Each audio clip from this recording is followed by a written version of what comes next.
Hello friends, எல்லோரும் எப்படி இருக்கீங்க? நான் ரொம்ப நல்லா இருக்கேங்க. நீங்கள் எல்லோரும் எப்போவுமே நோயற்ற வாழும் குறைவற்ற செல்வத்துடையும் வாழணும்னு சொல்லிட்டு நானும் எம்பெருமான் முருகப்பெருமானை வேண்டிக்கிறேங்க.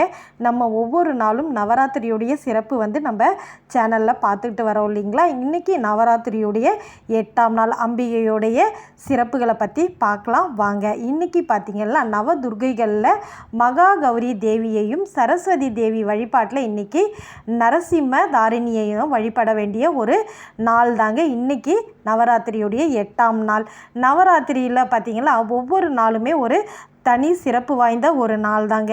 அதுலேயும் இந்த 8ஆம் நாளுக்கு ரொம்பவே சிறப்பு அதிகம். அது என்னென்னு பார்த்திங்கன்னா துர்க்கைக்குரிய துர்காஷ்டமியில் இன்றைக்கி 8ஆம் நாள் அமைஞ்சிருக்கிறது தாங்க. சாதாரணமாகவே நீங்கள் பார்த்திங்கன்னா துர்காஷ்டமிக்கு திதிலையும் சரி ராகு கால நேரத்துலையும் நம்ம துர்காதேவியை விளக்கேற்றி கோவிலில் வழிபாடு செய்வது ரொம்பவே எல்லாருக்குமே தெரிஞ்ச ஒரு விஷயம். இப்படி செய்யும்போது நமக்கு கூடுதல் பலன்கள், சிறப்பான பலன்களை அம்பிகை வாரி வழங்குவாங்க அப்படின்றது ஐதீகம் இல்லைங்களா? அதுலேயும் இந்த நவராத்திரி காலத்தில் இன்னமும் நம்ம துர்காஷ்டமி அன்னைக்கு நம்ம தாயாரை வழிபாடு செய்யும்போது இவ்வளோ ஒரு சிறப்பு வாய்ந்த ஒரு நாள் இன்றைக்கி இல்லைங்களா? அதனால தான் நான் சொன்னேன் இன்றைய தினம் நவராத்திரியில் ரொம்ப ரொம்ப சிறப்பான ஒரு நாள்னு சொல்லிட்டேங்க. இன்றைக்கி துர்காதேவியின் வடிவம் பார்த்திங்கன்னா மகா கௌரி வடிவங்க. இன்றைக்கி நம்ம துர்காதேவிக்கு வைக்க வேண்டிய நைவேத்தியம் எதுன்னு பார்த்திங்கன்னா தேங்காய் சாதம். அம்பிகை அதாவது சரஸ்வதி தேவியின் வடிவம் இன்றைக்கி என்னன்னு பார்த்திங்கன்னா நரசிம்மதாரணி வடிவம் தாங்க.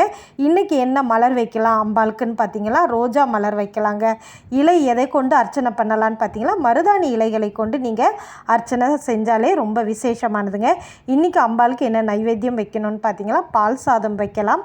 சுண்டல் என்ன சுண்டல்னு பார்த்திங்கன்னா மொச்சை பயிறு சுண்டல் வைக்கிறது விசேஷங்க. பழங்கள் ஃப்ரூட்ஸ் என்னன்னு பார்த்திங்கன்னா நீங்கள் திராட்சை பழம் வச்சிங்களா ரொம்பவே சிறப்பாக இருக்குங்க.